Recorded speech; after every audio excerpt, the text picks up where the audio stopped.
Assalamualaikum warahmatullahi wabarakatuh. Perkenalkan, kami CGP Angkatan 11 dari Kabupaten Banyumas. Perkenalkan, saya Hasan SPD dari SMK Negeri 1 Banyumas. Saya Joko Adi Praitno, SOF dari SDN Negeri 2 Cibangkok. Saya Muhammad Rizal SPD dari SD Negeri 2 Banyumas. Kami di sini akan melaksanakan tugas demonstrasi kontekstual modul 2.3 coaching untuk supervisi akademik yang terdiri dari pengamat, coach, dan coaching. Baik, selamat menyaksikan. Assalamualaikum warahmatullahi wabarakatuh. Waalaikumsalam warahmatullahi wabarakatuh. Pak Joko, bagaimana kabarnya hari ini? Alhamdulillah sehat, luar biasa banget. Alhamdulillah, semoga kita selalu diberi kesehatan ya Pak ya. Baik Bapak, sebelum kita mulai proses coachingnya, saya di sini berperan sebagai pengamat atau observer yang akan melihat proses coaching Bapak dengan coachingnya nanti. Namun sebelum Bapak mulai, ada beberapa hal yang ingin saya sampaikan terkait dengan rubrik penilaian dalam observasi saya agar Bapak juga nantinya juga tahu gitu ya Pak ya. Nah, rubrik penilaian yang akan menjadi panduan saya adalah saya harap Bapak sudah memiliki prinsip coaching ya, dari seorang coaching yang meliputi kemitraan, proses kreatif, dan memaksimalkan potensi gitu ya. Nah, tentu saja Bapak juga sudah memiliki kompetensi inti dari coaching ya, yang meliputi ada present, kehadiran penuh, mendengarkan aktif, kemudian mengajukan pertanyaan berbobot gitu ya. Nah, tentu saja jangan lupa menggunakan teknik rasa ya, dan juga melakukan proses coaching menggunakan alur tirta yang meliputi tujuan ya Pak, kemudian identifikasi masalah, kemudian rencana aksi, dan tanggung jawab. Nah, itulah rubrik penilaian yang akan saya jadikan acuan dalam mengamati Bapak nantinya ya. Nah, semoga bisa dipahami ya Pak ya? Bisa Pak. Oke. Nah, selanjutnya ada beberapa pertanyaan nih Pak Joko yang akan saya ajukan sebelum proses coachingnya dimulai ya Pak ya. Pertama ini Pak, kompetensi coaching mana yang ingin Pak Joko kembangkan dalam proses coachingnya nanti Pak? Baik, kompetensi yang akan saya kembangkan nantinya itu ada dua. Pertama adalah kompetensi mendengarkan aktif, dan kemudian yang kedua adalah mengajukan pertanyaan berbobot. Baik, jadi ada dua ya Pak ya, kompetensi mendengarkan aktif dan mengajukan pertanyaan berbobot. Nah, dari dua kompetensi itu ya, kompetensi mana yang secara spesifik nih Pak Joko akan dikembangkan pada proses coachingnya nanti? Ya, untuk kompetensi secara spesifik saya akan kembangkan adalah mendengarkan aktif agar saya bisa menggali potensi dari coaching dan bisa menemukan solusi-solusi yang tepat dari masalah yang dihadapi. Baik. Nah, Pak Joko, kemudian pertanyaan terakhir nih Pak Joko, kira-kira apa indikator ketercapaian yang ingin Bapak tuju dalam proses coachingnya nanti? Ya. Untuk indikator saya yang tuju yang pertama yaitu adalah coaching yang saya lakukan adalah menggunakan alur tirta secara lengkap dan runtut. Yang kedua yaitu adalah menggali ide dari coach agar bisa menemukan solusi-solusi terbaik dari masalah yang sedang ia hadapi secara mandiri tentunya. Oke, baik Pak Joko. Semoga indikator yang ingin Bapak capai terkait dengan proses meliputi alur tirta tadi ya, kemudian ide-ide dan solusi dari coach bisa terwujud dengan baik ya. Nah, hanya itu yang ingin saya tanyakan Pak Joko. Selanjutnya Bapak bisa melakukan percakapan dengan coach nanti, semoga berjalan lancar sesuai harapan dan tentu saja indikator keberhasilannya bisa tercapai. Terima kasih Pak Hasan. Ya, sama-sama Pak Joko. Baik Pak Joko, silakan Pak Joko mulai percakapan dengan coachingnya ya, semoga berjalan dengan lancar dan sesuai dengan kompetensi tadi ya. Dan Siap, terima kasih. Selamat siang Pak Reza. Terima kasih sudah meluangkan waktu untuk sesi coaching ini. Bagaimana nih kabarnya Pak Reza? Alhamdulillah Pak. Baik, Pak. Nah, terima kasih banyak Pak atas kesediaan waktunya Bapak. Bapak sedang tidak sibuk ini Pak? Alhamdulillah saya kebetulan sedang tidak sibuk, nanti untuk jam 2 sekitar 1 jam lagi baru jalan. Gimana ini kelihatannya kok dari raut wajah Pak Reza ada unek-unek atau mungkin ada masalah, karena Pak Reza kelihatannya tidak ceria untuk hari ini. Iya Pak. saya ada sesuatu yang saya khawatirkan dari Bapak terkait dengan siswa saya. Jadi saya itu sudah mengajar, kemudian berulang kali saya lakukan ulangan dan saya kasih soal, itu nilainya tetap saja jelek pada di awal semester lalu.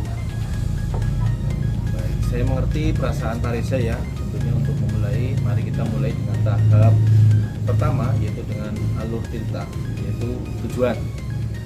Apa nih tujuan spesifik yang Bapak Reza ingin capai dari kegiatan coaching atau percakapan hari ini? Utamanya tujuan saya yang ingin saya capai ya, saya ingin nilai siswa saya ini membaik Pak, pelan-pelan, kemudian dia juga lebih percaya diri, dia lebih bisa mengungkapkan apa yang dia rasa begitu. Tujuan yang sangat baik tentunya ya Pak Reza. Sekarang mari kita identifikasi bersama nggih, apa yang menurut Pak Reza menjadi kendala utama sih untuk menyebabkan siswa ini sulit mencapai tujuan tersebut. Iya Pak, saya rasa ada beberapa kendala Pak. Iya. Di antara yang pertama itu masalah absensi Pak. Anak ini tuh kadang beberapa hari kadang tidak masuk, kemudian kalau masuk pun terlambat gitu. Nah, kemudian yang kedua ini terlihat agak kesulitan memang untuk memahami masalah ini Pak. Jadi kesulitan untuk memahami konsep-konsep yang diberikan oleh saya, kemudian di pembelajaran juga kurang aktif. Mungkin seperti itu Pak, kurang percaya diri, motivasi seperti itu. Baik, terima kasih atas informasi yang sangat berharga ini Pak Reza tentunya ya. Kemudian dari identifikasi yang kita lakukan, kita sudah memiliki gambaran nih yang secara jelas mengenai masalah yang dihadapi oleh Pak Reza. Mari kita lebih lanjut mengenai masing-masing kendala tersebut. Ya, yang pertama yaitu adalah mengenai absensi nih Pak Reza. Nah, apakah dari Pak Reza sudah mencoba untuk berkomunikasi mungkin dengan orang tua siswa untuk mengetahui penyebab absensinya yang sering tidak masuk? Kemudian apakah ada faktor lain selain sakit yang mungkin mempengaruhi kehadiran di sekolah Kak? Oh iya Pak, saya sih sudah mencoba menghubungi orang tuanya via WA Pak. Saya kemudian tanyakan kenapa dia terlambat, kemudian tetap masuk. Saya coba gali dari orang tuanya seperti apa, kemudian saya juga berdiskusi. Nah, kata orang tuanya itu memang anak tersebut itu ini Pak, bermain game online Pak, terlalu malam. Dengan karena game online ini terlalu malam, akhirnya dia pagi-pagi itu susah bangun Pak. Kadang malah sampai kelewat tidak bisa dibangunkan, melewat jam belajar. Akhirnya dia tidak masuk seperti itu Pak. Jadi ini yang menjadi kendala saya dan orang tua saya. Di sekolah juga kalau masuk itu ngantuk Pak. Akhirnya pembelajaran ini kurang efektif. Betul ya, kaitannya dengan game online mungkin ini ada merupakan masalah dari seluruh siswa, mungkin tidak hanya dari Pak Reza saja. Nah, mengenai kesalahan ataupun kesulitan memahami konsep tersebut. Nah, ini apakah siswa ini mungkin pernah mengikuti remedial atau mungkin bimbingan belajar tambahan di luar, dan apakah ada materi tertentu yang yang selalu menjadi kendalanya gitu? Terkait dengan pemahaman konsep anak ini ya, karena memang kurang bisa memahami ya, karena tadi faktor memang ini. Selain itu ini remedial juga sudah saya lakukan ketika ulangan, saya datang remedial, kemudian remedial tetap saja selalu mengikuti remedial. Akhirnya untuk membuat nilai itu ya saya berikan tugas portofolio. Karena nilainya di bawah KKM ini yang menjadi masalah. Nah, saya juga pada pembelajaran ini sebelum remedial saya ajari dulu Pak. Ya, ajari dulu sampaikan materi-materi terkait dengan konsep tersebut. Kemudian selain itu saya juga ini apa, berdiskusi dengan orang tuanya. Mungkin yang saya kurang ini, saya ini pembelajaran yang saya lakukan ini kurang melibatkan siswa terakhir. Jadi mungkin ini yang mungkin anak-anak saya kurang bisa menerima konsep yang saya beri. Berarti untuk bisa dikatakan ini untuk pembelajaran itu siswa menjadi kurang aktif seperti itu ya Pak Reza ya. Nah, dari permasalahan tersebut mungkin siswa ini memalu atau kurang percaya diri Pak. apakah ada upaya dari Pak Reza yang dilakukan untuk makanya lebih aktif dalam pembelajaran? Untuk anak tersebut sebetulnya kurang pemalu juga tidak ya, cuma memang pasif saja gitu. Kalau ditunjuk memang saya diri, tapi ya memang akhir-akhir ini memang kurang aktif gitu. Mungkin kedepannya saya ini ingin memberikan semacam tantangan untuk pembelajaran yang mungkin menggunakan game atau quiz, mungkin melibatkan aktivitas siswa. Nah, untuk bisa membuat itu tentunya harus membuat media pembelajaran yang memang inovatif dan sebagainya agar aktivitas belajar siswa ini naik dan partisipasi anak dalam pembelajaran. Baiklah nggih, sekarang kita sudah memiliki gambaran yang lebih komprehensif tentunya nggih untuk mengenai masalah yang dihadapi siswa. Nah, mari kita membuat ataupun merencanakan bersama dalam memecahkan masalah ini nggih Pak Reza. Nah, apa sih atau apa saja yang mungkin kita dapat dilakukan untuk mengatasi kendala-kendala tersebut Pak Reza? Mungkin saya tangkap beberapa poin yang tadi Pak. Jadi untuk masalah absensi mungkin nanti saya ini akan berkoordinasi dengan orang tua, melibatkan orang tua, kemudian ada misalnya timbal balik begitu antara guru dan orang tua agar anak tersebut ini di rumah juga terpantau, di sekolah juga kita pantau begitu Pak, supaya anak ini bisa dalam koridor yang tepat gitu. Itu untuk masalah absensi, mudah-mudahan ke depan absensi juga. Nah, untuk yang mengenai kesulitan pemahaman konsep saya juga mengevaluasi diri saya sendiri Pak. Jadi mungkin saya ini kurang inovatif mungkin saya akan bersama teman-teman akan membahas atau belajar dengan teman-teman tentang media pembelajaran yang bagaimana media pembelajaran itu bisa meningkatkan aktivitas siswa dalam pembelajaran mungkin Pak, seperti itu ya. Nah, kemudian untuk meningkatkan rasa percaya diri ini mungkin anak tersebut akan saya tunjuk dalam kegiatan-kegiatan sekolah mungkin Pak, agar anak tersebut itu rasa percaya dirinya itu muncul kembali, kemudian dia juga lebih lebih ceria karena mungkin merasa ini gurunya disupport dulu. Mungkin seperti itu Pak, rencana yang akan saya lakukan. Betul ya. Jadi misalnya untuk memilih siswa, misalnya untuk mengikuti lomba, ditunjuk seperti itu. Salah satunya untuk meningkatkan percaya diri dari siswa tersebut itu yang dimaksud. Nah, terakhir nih Pak Reza, kita masuk di tahap keempat, yaitu mengenai tanggung jawab. Nah, dari permasalahan ini siapa saja sih yang terlibat dalam pelaksanaan ataupun pelaksanaan rencana aksi nantinya Pak Reza? Terus kemudian bagaimana kita bisa memastikan bahwa rencana aksi ini bisa berjalan dengan lancar atau efektif? Tentunya aksi tersebut itu merupakan tanggung jawab saya sebagai guru. Jadi saya akan memegang tanggung jawab untuk menyelesaikan masalah ini.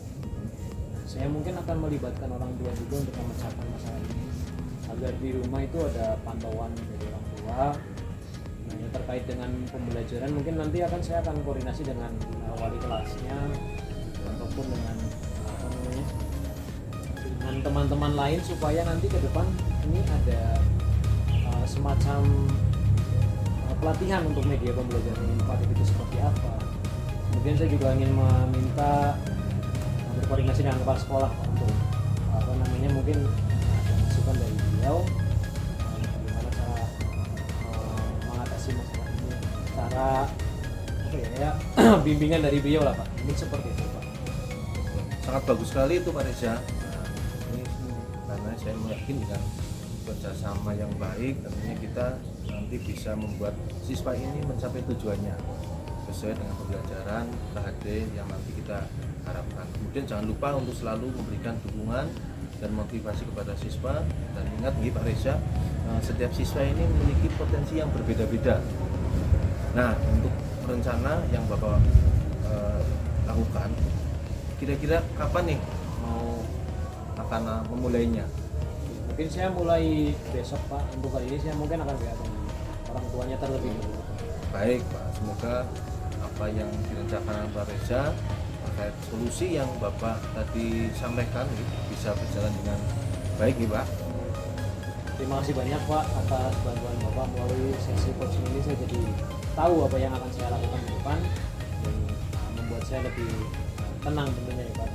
Berbagi kemudian saya juga bisa menemukan solusi-solusi. Sama-sama Pak Reza, dan nantinya jangan ragu nanti ketika ada permasalahan mungkin dari Pak Reza, ketika saya bisa membantu ini sudah menjadi tugas dari rekan sejawat bisa membantu sesama seperti itu untuk mungkin ada bantuan lebih lanjut lagi. Terima kasih Pak Reza. Hari ini saya mau masuk ke kelas lagi. Terima kasih banyak Pak atas waktunya. Baik Pak Joko, tadi Pak Joko sudah melaksanakan coaching dengan Pak Reza ya. Tadi saya amati dan saya sudah mencatat di lembar observasi saya. Selanjutnya sebelum saya menyampaikan hasil pengamatan saya ingin menanyakan ke Pak Joko, kira-kira apa yang sudah Pak Joko lakukan pada proses coaching tadi? Baik, yang sudah saya lakukan yaitu yang pertama menerapkan prinsip coaching itu sendiri, yaitu pemeliharaan, proses, kreatif, dan memaksimalkan potensi uji. Selain itu, kompetensi inti yang sudah saya terapkan adalah mendengarkan aktif dan mengajukan pertanyaan tersebut. Baik Pak Joko, nah ini juga sudah sesuai dengan hasil pengamatan saya ya, yang saya catat pada lembar observasi. Catatan saya adalah begini Pak Joko. Pak Joko sudah menerapkan prinsip coaching, yaitu kemitraan. Nah, tadi terlihat Pak Joko itu memposisikan setara dengan coachingnya, gitu ya. Itu pada kemitraan ya. Kemudian pada proses kreatif ini terlihat cara Pak Joko menggali aktivitas coaching, sehingga coach itu mengeluarkan solusi-solusi dari masalah yang sedang dihadapi, gitu ya. Nah, itu. Kemudian mengajukan pertanyaan berbobot juga tadi saya sudah mencatatnya, gitu ya. Selanjutnya Pak Joko juga sudah melakukan percakapan coaching dengan menggunakan alur Tirta tadi yang meliputi ada tujuan, kemudian identifikasi masalah juga ada, kemudian rencana aksi, dan juga yang terakhir adalah tanggung jawab, gitu ya Pak ya. Nah selain itu Pak Joko juga sudah melaksanakan kompetensi inti, yaitu kesadaran penuh ya, atau PETSA. Kemudian kesimpulan saya Pak Joko, berdasarkan hasil pengamatan saya tadi Pak Joko sudah melakukan coaching dengan sangat baik, gitu ya. Selanjutnya begini Pak Joko, ada satu pertanyaan lagi untuk saya ajukan pada Pak Joko ya, boleh ya Pak ya? Boleh Pak. Nah ini kompetensi apa lagi yang akan dikembangkan oleh Pak Joko berdasarkan proses coaching tadi Pak? Ya baik, terima kasih dari pernyataan Pak Hasan ya. Tentunya saya akan mengembangkan kompetensi kehadiran penuh present agar uji ini bisa lebih fokus dan lebih rileks, mungkin dengan melakukan teknik stop karena itu juga sangat berpengaruh sekali terhadap persiapan dari uji itu sendiri untuk menyampaikan unek-uneknya seperti itu Pak Rizal. Ya, itu sangat baik sekali Pak Joko. Semoga rencana yang Pak Joko lakukan itu bisa berjalan dengan baik, gitu ya Pak ya. Tentu saja pesan saya adalah Pak Joko harus tetap semangat ya, semangat dan selalu mengembangkan kompetensi dengan baik. Serta jangan lupa Pak, menggunakan alur Tirta dalam proses coaching, gitu ya. Siap. Saya rasa begitu Pak Joko untuk supervisi hari ini. Terima kasih. Wassalamualaikum warahmatullahi wabarakatuh. Wah.